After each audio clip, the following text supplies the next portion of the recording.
Good morning, everyone, and welcome to Think Future. My name's Chris Kalaboukis, and once again, we're coming at you live from deep in the heart of Silicon Valley, California.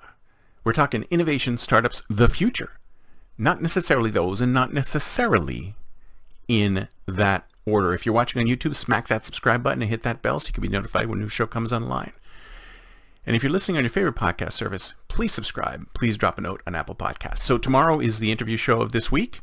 And if you are interested in being interviewed on the Think Future podcast, just let me know. Go to the website at ideateandexecute.com and search for Get Interviewed and fill out that form, and we'll set up a prep call and we can get you on the show. So if you are doing anything that's interesting for corporate innovators, startup founders, and anybody who's interested in the future, say you helped product manager break through the barriers at your organization, or you worked on a startup, love to hear from you.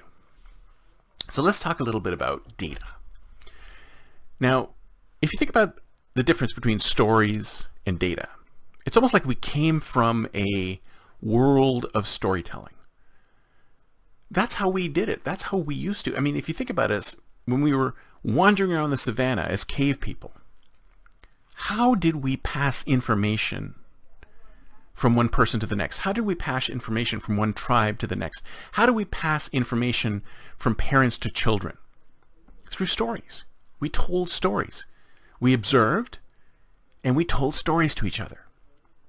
These were stories. Now, sometimes there was some data in the stories. Oh, I had 2 nuts, or the squirrel had 2 nuts, or the monkey had 3 bananas. Sometimes there's data in the stories, but most of the time, when we used to pass information to each other, we would pass through stories. And because we passed information through stories, we became a storytelling and story listening being.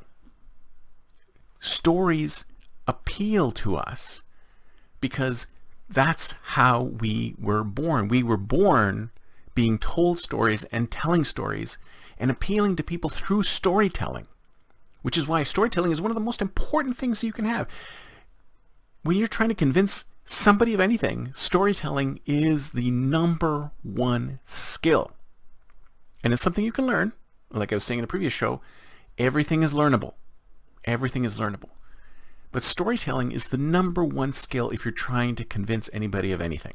If you're trying to change minds, and we're always trying to change minds all the time. I was like Dan Pink wrote a great book on sales, saying we're all salespeople, because salespeople are all there. What are they trying to do? They're trying to get people to change their minds about something, and we all try to get other people to change it. Even when we were kids, we're saying, "Mom, can I play for another 5 minutes?"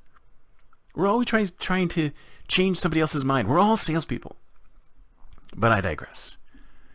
So what I'm trying to say is that storytelling is extremely important. And if you don't have a good basis in storytelling, you should learn a good basis in storytelling, because that's the best way to persuade people is through storytelling. Now, what's happened in the last little while, ever since the internet, or even prior to the internet, when the computer age came along, we started doing something different. We started collecting data. And data and stories, if you think about it, are completely different things, because stories don't necessarily need to be exact. Stories don't necessarily need to be so precise like data is for us to be able to communicate. Whereas data is extremely precise. It's extremely precise. It's math, it's numbers, it's portions of things, it's measurement. It is very, very precise. And if you think about it, data is sort of a reality. Data is reality, right? When you see 5 people and you count 5 people, 5 people are actually there. When you say, I saw a few people there, you don't necessarily know exactly how many people are there. Storytelling and reality don't necessarily need to count. I mean, sometimes there's data in stories, and sometimes you need to tell a story about data in order to get it understood. But storytelling and data are completely different things. And maybe this is one of the reasons why we're having such a problem with reality, is that if you ask me, reality or data reflects reality better than stories do. Because a lot of times when you're thinking something, you're saying, oh, I have this hypothesis that this is the case.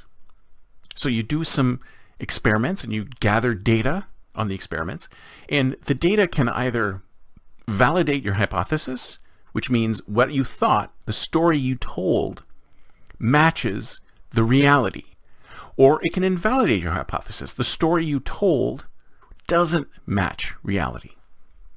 But if you think about it, the story is suspect, the data is suspect, everything is suspect.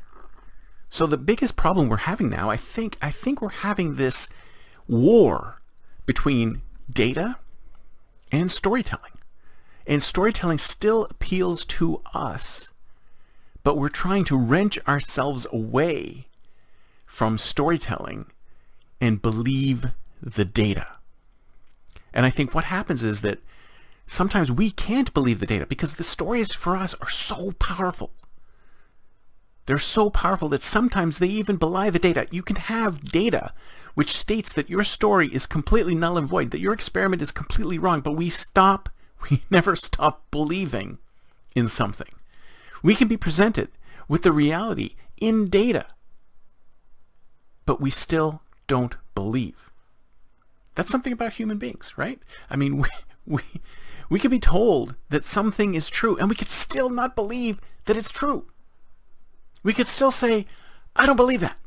I don't think that's true. And we can have, to the fiber of our being, we can believe that something that is true is not true, and vice versa. Human beings, we're crazy, right? So how do we do this? How do we line these two things up? Well, it's pretty straightforward. You don't look at stories or data. You look at stories and data. Stories inform the data, and data informs the stories. These two things can work together to be able to propel your message. And if you think about it, the data speaks to the head, and the story speaks to the heart. And you have to speak to both the head and the heart to be totally persuasive when you're getting your message out there. So that's why it's so important to have the data and to have the compelling story so that your message can get out. That's it for me for today. See you next time, and until then, don't forget to think future.